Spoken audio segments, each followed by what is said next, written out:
But I think once we always get past an election, everybody kind of settles back down to their new reality. And then they're like, okay, well, I still have all of these needs. And I just won't eat eggs. I swear, I need some friends with chickens. Yeah. I do, man. I'm like, I don't have enough friends with chickens.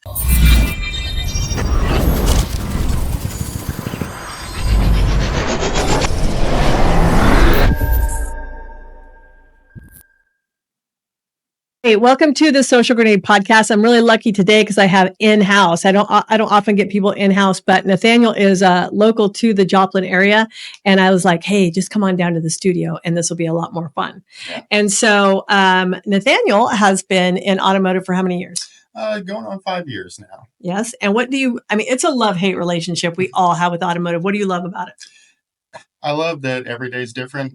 I love working with the customers, getting to know them, know their individual needs, and really making friends. Yeah. And so what was your most successful month? How many cars did you sell in your best month? Best month is 19. Wow. That was a big month. It was a good month. Yes. When was that?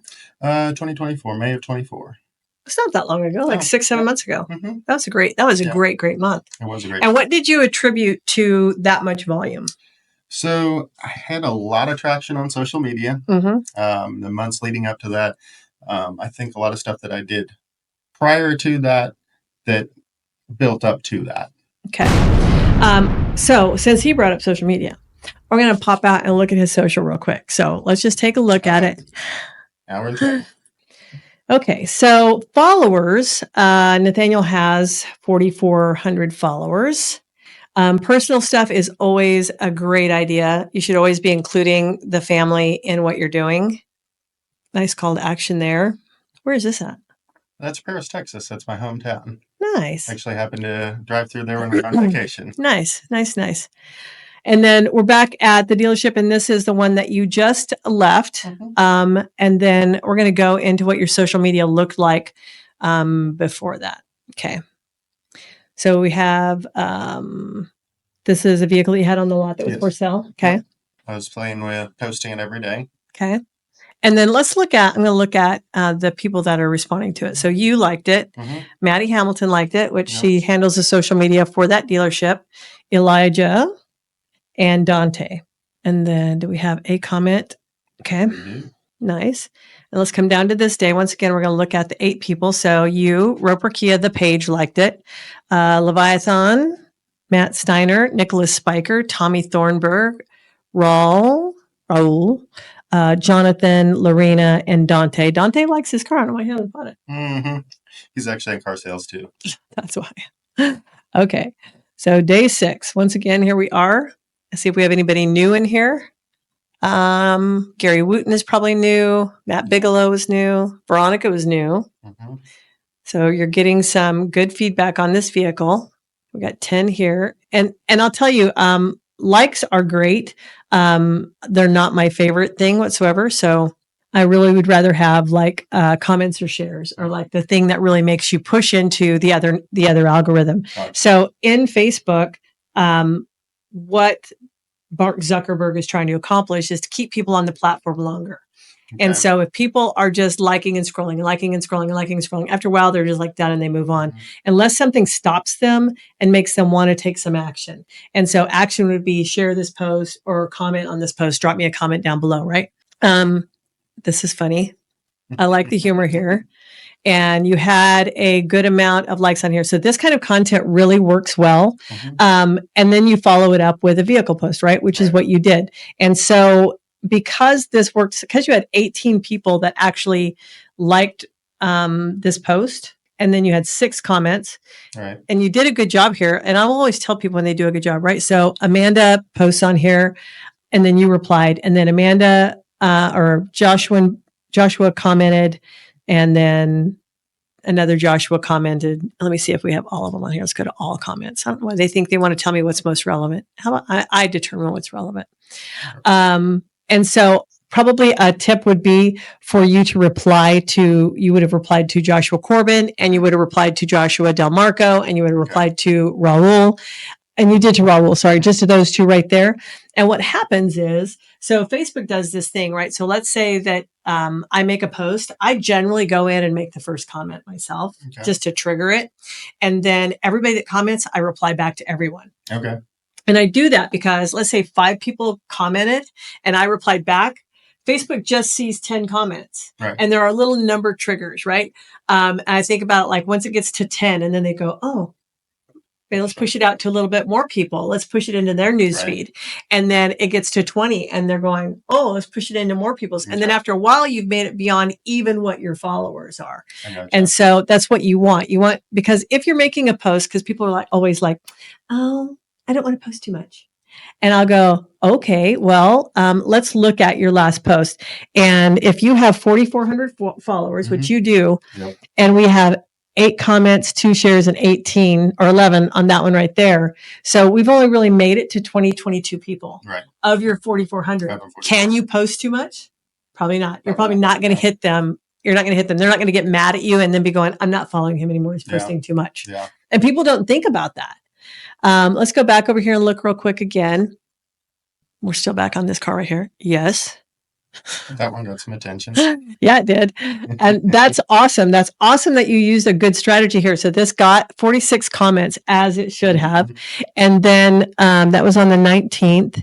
And then on the 20th, like this was a good post. Trump is back. TikTok is back. And I probably would have I would have added TikTok. Would have put at TikTok. Yeah. And you could probably even at Donald J. Trump. Okay. So tag them in that post instead of just putting it in there. Gotcha. The only thing missing is someone needs to buy this car. Day 3 of posting till it sells. Like, share, or comment. And so I think that probably would have helped this post kick off a lot better. Gotcha. Did it sell yet? Nope. Okay. Okay. Need to shop for a car, but don't want to miss this game. Come and see me, and I will send you home in a new car with plenty of time to watch the Chiefs. Good job. This is a good post right here. Like, you literally want these people, that's relevant, right? Even if you don't have that much engagement on it, it just goes and shows that you are being relevant at the time when stuff's going on with the trending items, right? And this one right here, trending, and it's appropriate. You did a good job with your social. So we go 21 comments here. I'm going to go and look at them because let's see if they did what you told them to do.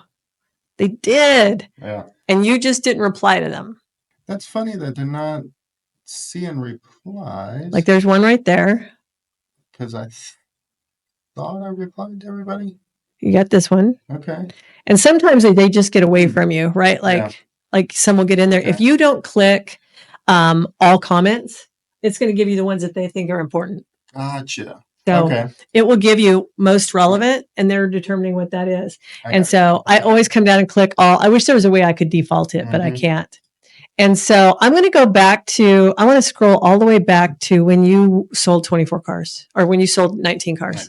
I was thinking of 2024. And I'm going to get back there. And you do a solid job of posting, so you do a good job. I think more engaging stuff like that's just randomly engaging would work better.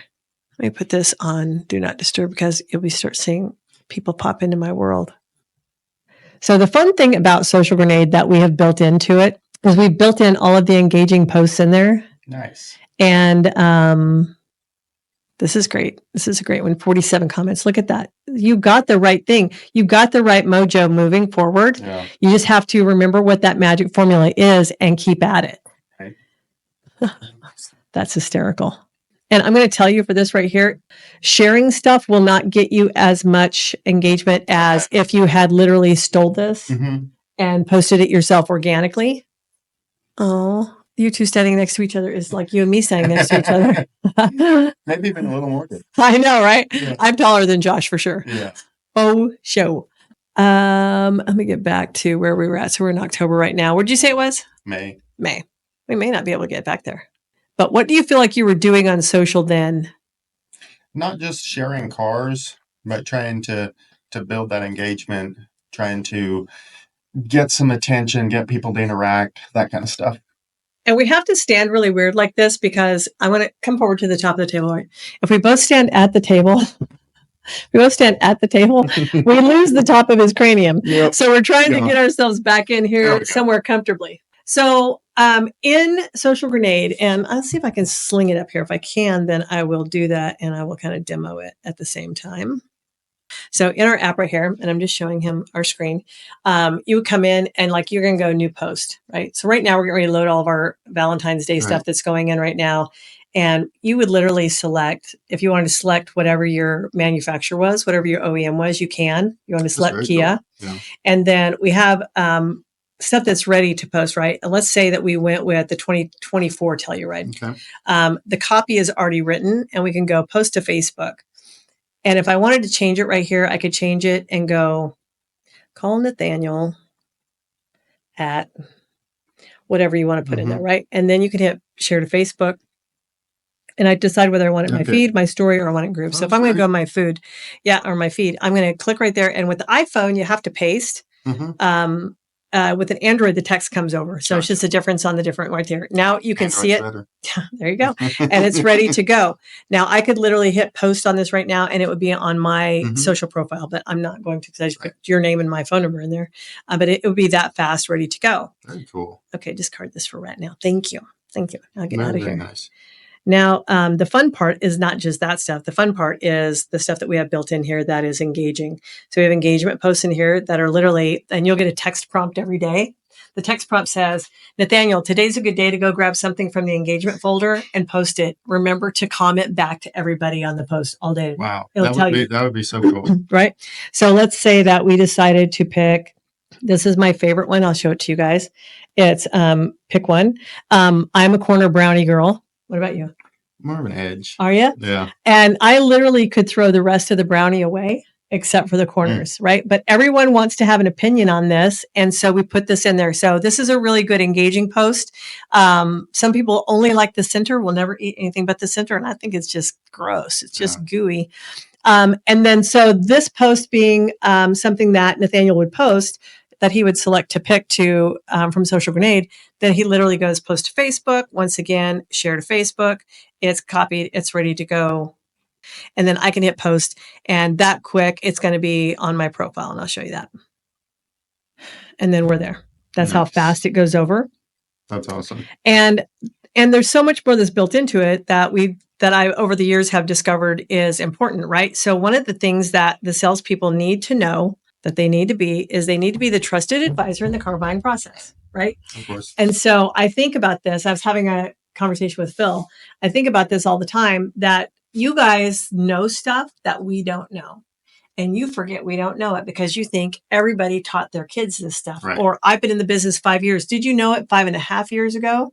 Did you know 5.5 years ago that there was a different price for a synthetic oil change versus a regular oil change, right? A lot of people don't know. Like if you're running synthetic oil, that price is almost doubled what a regular oil change is, right? What if you posted that and people knew, and you went, hey, are you running on regular oil or synthetic oil? You know, the price is different. You know, drop me down below what you're running on, right? And that's a good post because then people are being aware going, oh my God, I didn't know it cost more. It's just an oil change, right? And now you're the guy that told him that. Or, there's a really great fall post that I put in here that you wanted to make sure that you're ready for winter. Check your antifreeze, inspect your tires. Yeah. And so when you think about this, because you can add to this text right here. So think about, especially in Missouri for us. So getting your battery tested when you're trying to get ready for winter. If I garage my Jeep. Right. And so it doesn't take anything to turn it over. But if it's parked at work all day long and it's 0 degrees and I go to crank it and I've got a weak battery, it's not starting. And then I'm stranded here. Right. And then you got to. And now I've got to do something at 5 o'clock at night or 6 o'clock at night, depending on how late I decided to work. And so people don't think about that, the drag that it takes when that engine is that cold to turn that battery over if it's weak. Right. Or I came to work and I didn't know it was going to snow because I didn't check the weather. And, I haven't had my wipers changed in a long, long time. And it snows so much that I can't even see on the way home because that smeary crap is just going on, right?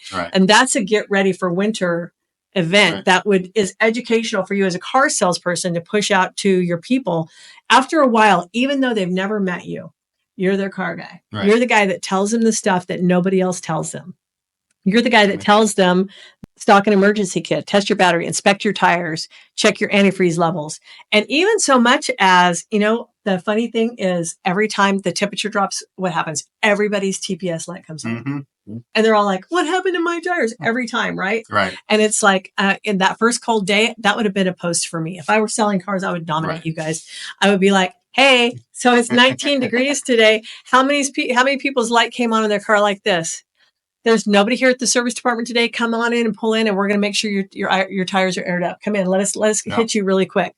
And then you become their car guy. Right. So that when there's those two neighbors at church having a conversation, and one of them was like, you know what, I'm not getting ready to have to replace my van. And they're like, I got a guy. I know a guy. And they don't even know you. They just have absorbed so much of your content. They've elevated you in their mind to this is who you are. And it's like so important. So we've built that in there. We've built finance tips in there. So I always tell this story, and it's funny because people do not believe it's true. But so think about right now, if your sister went to buy a car and she had bought a car, let's say in 2022, and she's trading that car in, and you know what the environment was in 2022. So she paid over MSRP in 2022, and she's trading that car in right now. Would you let her drive off the lot without gap? No, absolutely not. Okay. But nobody talks about it, right? They wait till it gets into the finance office and they let that guy tell the story. And I think that's malpractice because I wouldn't let any of my kids leave a dealership without gap. Right. Most of them are flipping 10, 5K in their vehicle. And besides the fact that we all know this is a depreciating asset, don't fool yourself. And I got this as an investment, unless you're buying the last 8-cylinder Maserati out there or whatever Lamborghini, like it ain't happening. True. So as soon as you drive it off, what you owe on it is more than what the value of it is, right? Right. And so and we've heard the stories of people leaving the dealership and getting in a wreck. Mm-hmm. Yeah, it's happened to a few people. Yeah. And so if they have gap insurance, nobody cares, right? Because the insurance is going to cover the difference. Now, I had an employee one time that worked in the BDC who thought that gap insurance was a policy that women bought to cover the time whenever they were home having a baby. So I'm telling you, the general public doesn't know what it is. Yeah. And so why aren't we educating them on a regular basis about this or about tire and wheel or any of the other products that are there to protect their $40, $50, $60, $70,000 investment? Right. And so those things are the things that will make you the trusted advisor. And in our area, like, do you do a lot of leases? Not a lot. Right. It's starting to become a little more popular. I think people don't understand it. That's why. No, they don't. They don't understand that it's a form of financing. So how do you tell people, when would you decide to have that conversation with a customer about maybe you should consider a lease? Well, that's a good point. If we put it out on social media as a tip, it would make sense to do that. Usually we wait until they get to the dealership and then we're like, hey, have you thought about leasing versus buying? Right. But it makes sense to do it ahead of time, to start thinking about that, see if that's a route that people would get some education on it, I guess is what I'm trying to say. My business partner, Beverly, had never done a vehicle lease before. And she was buying, this was a few years back, she was buying a Kia Optima. And at the time, Kia had $8,000 in lease cash. And I'm like, dude, you're stupid if you don't lease. Take that. If you don't want to be in a lease, fantastic. Take that. Take the $8,000 lease cash, wait whatever, 30, 60, 90 days, and then go to your credit union and refinance that. And you already have equity in your vehicle. And she did exactly that. Smart. And so I think that people don't understand the nuances of leasing. I'm from California originally, and California is a huge lease state. Like everybody leases, and like probably only 25% of the population, and that number's probably off. Don't fact check me.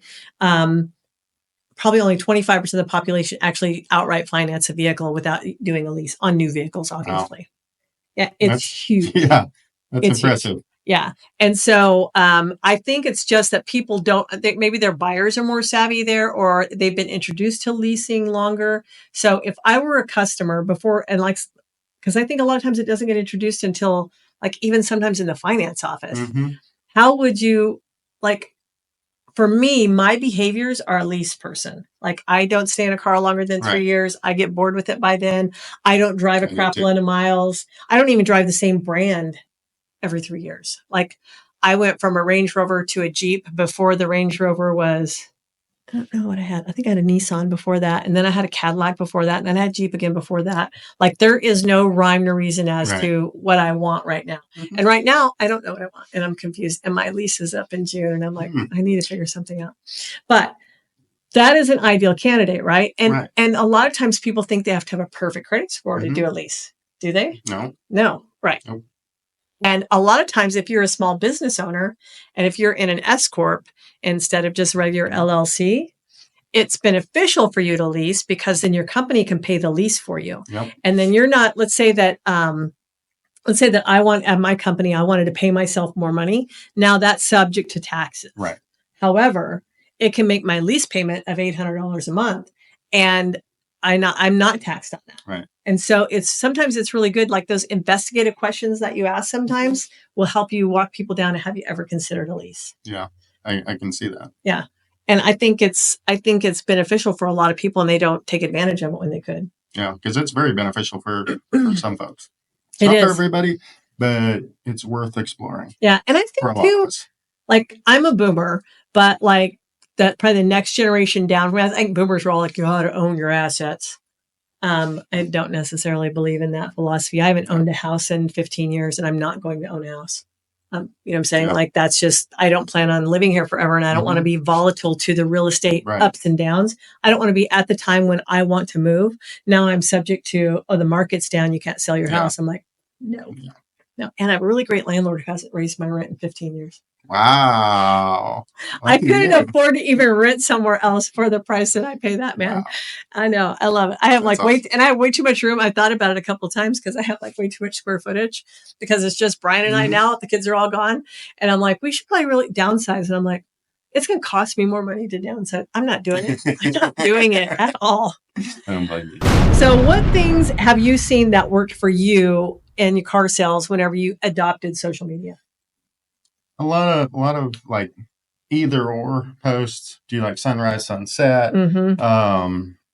Stuff that maybe gets people a little bit riled up. Like I made a post about electric vehicles one time. Got lots of engagement from that. Stuff like that really, really gets people talking. Facebook pushes it out. More people see it. And as a result, we sell more cars. Yeah, then you capitalize on it with a product post behind that. Yes. Another thing that I think is super important for salespeople to consider, and I don't know if you have or not, but I don't ever want to have to figure out who I need to talk to at the dealership. Like if I bought my car from you and this engine light comes on, right? I want to contact you. Right. I don't want, and you better go, you know what? Let me go check real quick and I'll get right back with you. I don't want and you go, oh, you have to call the service department. You're my guy. Yeah. You're my guy. Like I found you and you should be handling me. You should be, and you may go, you know what? I'm standing here talking to Ashley right now and I've got an opening at 3:00. Can you get it in today? And if not, then I'll come and pick it up for you and do whatever, right? You should always be that guy. And I think that the sales staff really stays transactional and they don't do that thing right there. And they don't let their customers know that that's who they are. Yeah. And another thing is adding your customers as friends on Facebook gives them just one more way to reach you. I have customers that the only way they contact me is Facebook Messenger. They're like, hey, whatever. But that's fine. What do I do about this? And it makes it so much easier because then they're not calling the dealership. They're on hold for 20 minutes and it goes to my desk phone that has a voicemail that I don't know where it is. So that just adds one level of connection between the salesperson and the customer. Plus, it lets them know whenever you do that for them when they're sitting at your desk. Like I think about those freaking 3 hours that you're sitting at the desk trying to build rapport, trying to do whatever, and they don't really want to talk to you for 3 hours. They want to do something else too. I think a lot of time is wasted on. That time, like especially if we know that deal's going through, that time could be used demoing their vehicle for them, showing them how technology works, like sitting in the car with them and showing them and letting them go, what do you think about this? And then, this, and we're going to pair your vehicle whenever you're done. We're going to pair your phone to it, whatever. And it's going to be all ready to go. Like Detail doesn't have it for that long. It's probably sitting outside for an hour. Yeah. And salespeople aren't even going back in there. You could already be doing your testimonial videos right then. Like it was so great to work with Nathaniel, blah, blah, blah. And you may want to then anyways, because before they go into finance, they may get bumped $50, $60 in payment. That may be the best time to do it. Yeah. But there's so much time and introducing them to the service department. Yes.